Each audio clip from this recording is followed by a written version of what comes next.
is my stuff. My name is Todd. Something terrible has happened here. A house filled with roaches. Here's my other stuff. Some of it fell in my haste to retreat. This was the last remaining room where the roaches had not infested. However, a few hours ago, I moved crates much like these in the closet here, and I moved the one on the top. When I did, about, I don't know, 60 or so roaches of varying sizes came flying up to greet me. So I realized, instead of moving everything back here where the roaches had not yet made it, I better just get the heck out of here. Dead roaches. Roach poo poo. There's a roach. There's a roach.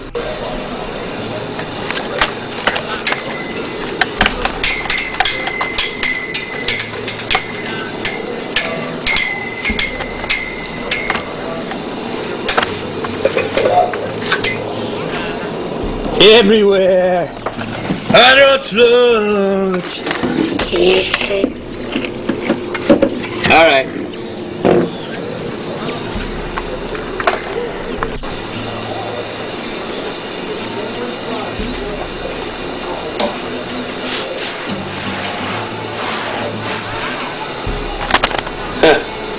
Hello there. My name is Todd Neese. I recorded in the name Loch Ness, and I had quite a week.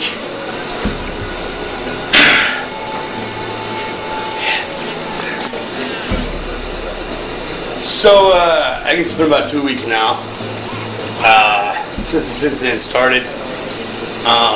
Maybe not quite 2 weeks. A while back, my neighbors began to move. I've lived in this residence for 5 years in this apartment. It's a one-bedroom apartment in Davis, California. And all along there were issues with roaches, just one or two I would see a month, and I would report it during yearly, monthly, or yearly inspections. When they would come in and just check for air filters and whatnot and change and make sure nothing was damaged, that was needed to be repaired. Every year I told them, just roughly, 1 a month, 2 a month.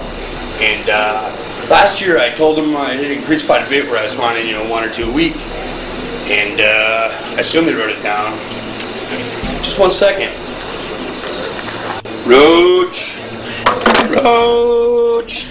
Roach.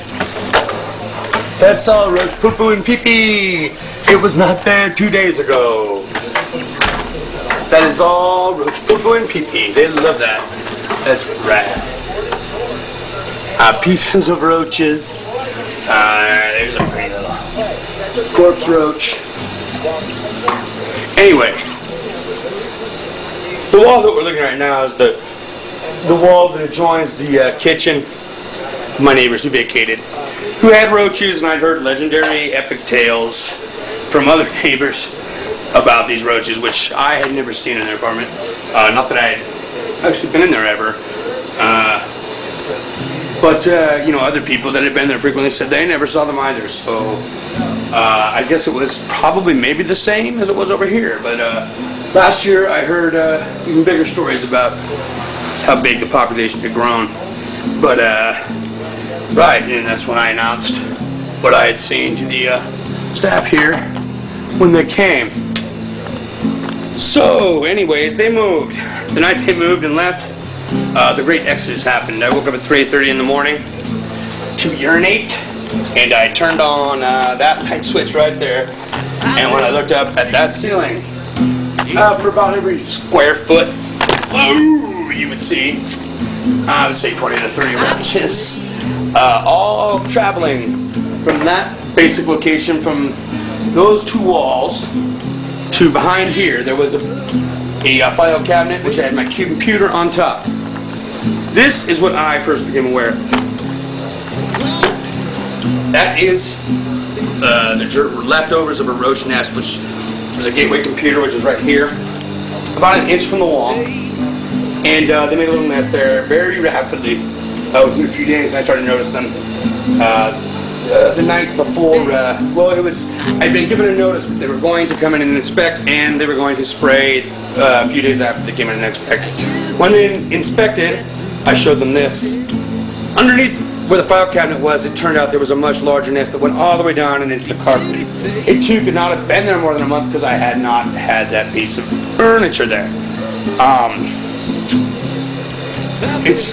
I'm hoping this morning at 3 in the morning I'm going to set alarm, wake up, and hopefully be able to catch on film at least part of what this migration was like for about 3 or 4 days. Once they moved and then once they sprayed, that's when it really started.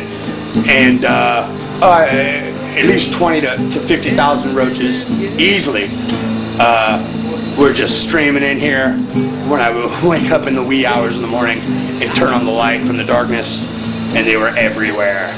And I reported this, of course, and they were going to come in and spray, but they didn't know how bad the situation really was. I guess they dismissed what I had said and thought I was exaggerating.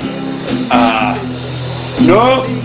And so when they came in and they sprayed all the other units in this building, but mine was too severe, they said they had to come back with something stronger. And that's when the next segment started. Alright, so anyway,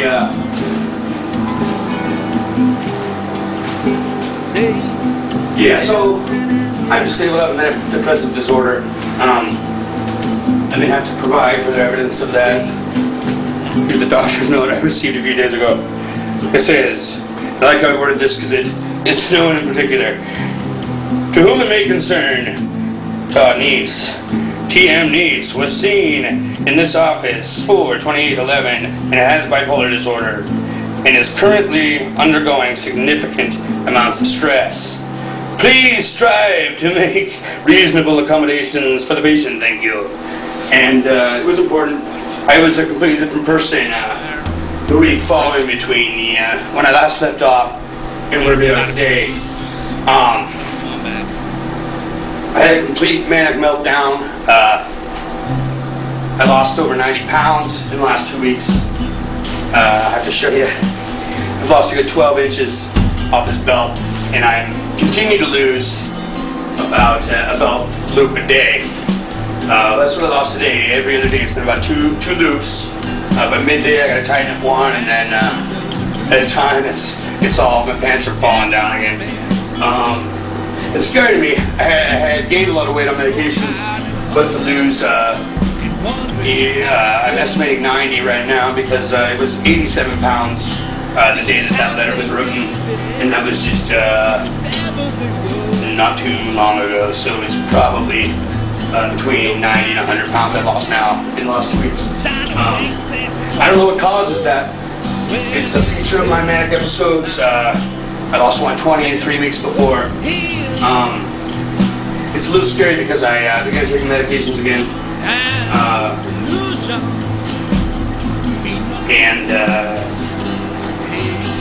I really didn't want to do the previous course of treatment. Had really done a lot of damage to my vision, to my health. I gained so much weight.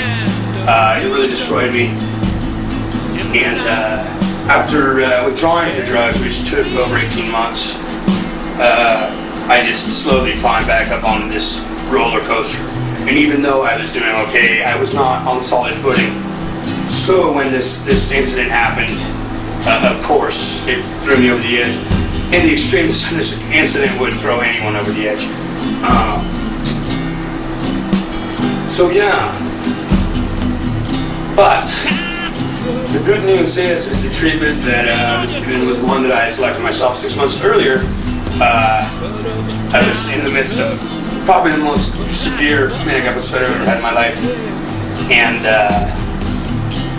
I thought I was having a seizure. I didn't know what was going on. I became so irritable beyond anything I'd ever had, except for the last week.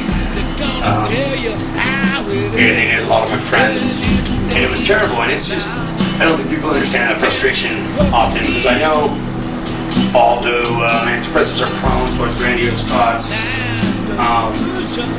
if you dismiss everything that someone says, it becomes such a frustrating thing when someone needs help or support and they're just wiped away, swept under the rug. But when you learn mentally young, especially this last 2 years when my illness really surfaced to the point where it was visibly just to watch me walk down the street, you knew there was something seriously wrong with me. And today I'm much better after 3 days of medication. I've calmed. I'm still having memory problems. Forgive me if I ramble a bit, but I'll stop this now. Anyways, I am disabled. And I am on Section 8, which assists my housing because, of course, I received disability for the years I worked, which isn't very much. And they continue to cut it, even with the rising cost of housing and everything else in the world. And I live on Section 8, which pays part of my rent. And but unfortunately, due to budget cuts, constraints, whatever, furloughs, I have not been able to reach them up to this point. And my house is full of bugs. They've climbed in my mouth. They've been in my food. It's a terrible situation, and I've evacuated my belongings so that to keep them from another wave of egg attacks. As the eggs hatched last night, and I think they're gonna make a second run and try to chase me out of here. I hope to be out of here before that happens. Yeah.